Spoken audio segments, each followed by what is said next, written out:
చంద్రబాబు నాయుడు గారిని అసలు white elephant అంటే ఏంటి చంద్రబాబు నాయుడు గారు అని కాస్త చెప్పండి మాకు. మాకు తెలిసి రాష్ట్ర ప్రజలకు తెలిసైతే మాత్రం వైట్ ఎలిఫెంట్ అని ఏదైనా మనకు భారం అనిపిస్తే దాన్ని వైట్ ఎలిఫెంట్తో పోలుస్తాం. మరి ఈ రోజున మీరు వైట్ ఎలిఫెంట్తో విశాఖపట్నం స్టీల్ ప్లాంట్ని ఈరోజు పోలుస్తున్నారు అంటే విశాఖపట్నం స్టీల్ ప్లాంట్ మీకు భారం అయిందనా అర్థం? అక్కడున్నటువంటి కార్మికుల యొక్క భారం మీ మీద పడుతుందనా?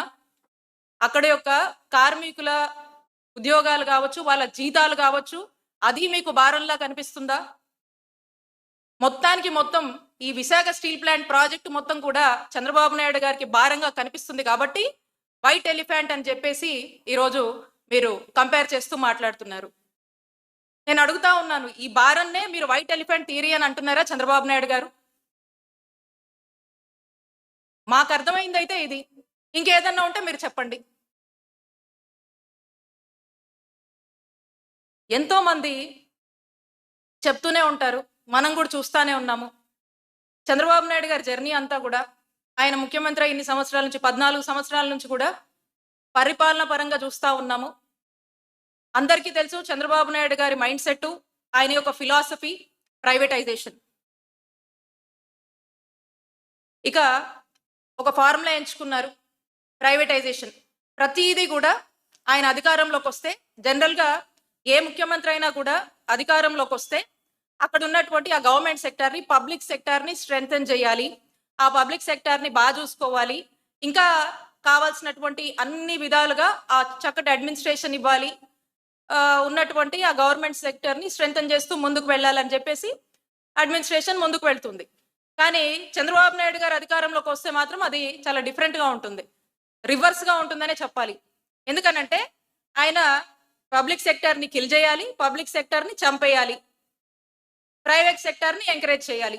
ఇది చంద్రబాబు నాయుడు గారి ఫిలాసఫీ. అందుకే అంటా ఉన్నాను, చంద్రబాబు నాయుడు గారి నైజం ఎప్పుడు కూడా ఈ ప్రైవేటైజేషన్ అనేటువంటి ఒక ఫార్ములాలో ముందుకు వెళ్తూ ఉంటారు. అదే మనం ఇక్కడ కూడా చూస్తూ ఉన్నాము. ఎందుకంటే చంద్రబాబు నాయుడు గారు అనే వ్యక్తి he is pro private, not pro poor. ఎందుకని అంటున్నా అంటే ఎప్పుడైనా వారి మాటల్లో మనం చూస్తూ ఉంటాము, నేను సంపద సృష్టిస్తా అంటారు. సంపద సృష్టించడం అంటే ఏంటి?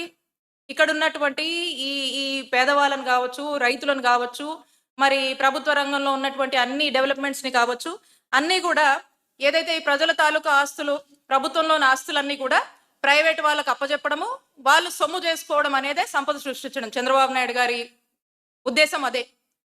ఇక మాట్లాడితే అంటారు, నేను పేదరిక నిర్మూలన కోసం పనిచేస్తానని అంటూ ఉంటారు చంద్రబాబు నాయుడు గారు. పేదరిక నిర్మూలన కోసం కాదు, పేదలనే నిర్మూలించేందుకు చంద్రబాబు నాయుడు గారు పనిచేస్తారు. అదే మనకు స్పష్టంగా అర్థమవుతుంటది. ఇక ఇప్పటి పరిస్థితి ఏంటి, ఈ రాష్ట్ర పరిస్థితి ఏంటి అనేది పక్కన పెట్టి చంద్రబాబు నాయుడు గారు ఎప్పుడు కూడా విజన్ 2047, 2057 అని చెప్పేసి ఇక ఏవో ఎలివేషన్లు వేసుకొని ఎక్కడ లేని ప్రెజెంటేషన్లు అన్ని తెచ్చి ఎప్పటి గురించో చెప్తాడు. ఈ రోజు పరిస్థితి ఏంటి, ఈ రోజు ఈ రాష్ట్రంలో పరిస్థితి ఏంటి, రాష్ట్రానికి అవసరమైనటువంటి ప్రాజెక్టులు ఏంటి, ఈ రాష్ట్ర ప్రజలకు ఏం కావాలి, రాష్ట్ర ప్రజల బాధలు ఏంటి, రాష్ట్ర ప్రజలకు కావాల్సినటువంటి అవసరాలు ఏంటి అనే దాని మీద ఏమాత్రం కూడా చంద్రబాబు నాయుడు గారికి చిత్తశుద్ధి ఉండదు. చంద్రబాబు నాయుడు గారికి ఇవేవి కూడా అవసరం లేనటువంటి అంశాలు. ఎంతసేపు ప్రైవేటైజేషన్ లేదా ఇక ప్రొజెక్టెడ్ విజన్ గురించి, వాటికి సంబంధించినటువంటి ఎలివేషన్ల గురించే ఆయన ఎంతసేపు కూడా ఫోకస్ చేస్తూ ముందుకు వెళ్ళటం మనం చూస్తూ ఉన్నాం. మేము అదే అడుగుతా ఉన్నాము, ఇప్పుడున్నటువంటి ఈ విశాఖ స్టీల్ ప్లాంట్ ప్రైవేటైజేషన్ అనేటువంటి అంశం గురించి అసలు మీరు చెప్పగానే మీరు ఈ వైట్ ఎలిఫెంట్ అది ఇదని చెప్పేసి మీ ఇన్సైడ్ మీ మైండ్ సెట్ లో ఉన్నటువంటి ప్రైవేటైజేషన్ ని మీరు రబ్ చేసే పని చేస్తా ఉన్నారు. అదే మాకు స్పష్టం అవుతా ఉంది. ఎందుకంటే మనము రీసెంట్ గా చూసాము, సిఏ సమ్మిట్ ప్రెస్ మీట్ లో చంద్రబాబు నాయుడు గారు ఏం మాట్లాడారో మనకు అర్థమవుతుంది. ఒకసారి ప్లే చేయమ్మా. నువ్వు ఇంట్లో పడుకొని పని చేయకపోతే ఎట్లయ్యా? గుర్తుపెట్టుకోవాలి మీరు.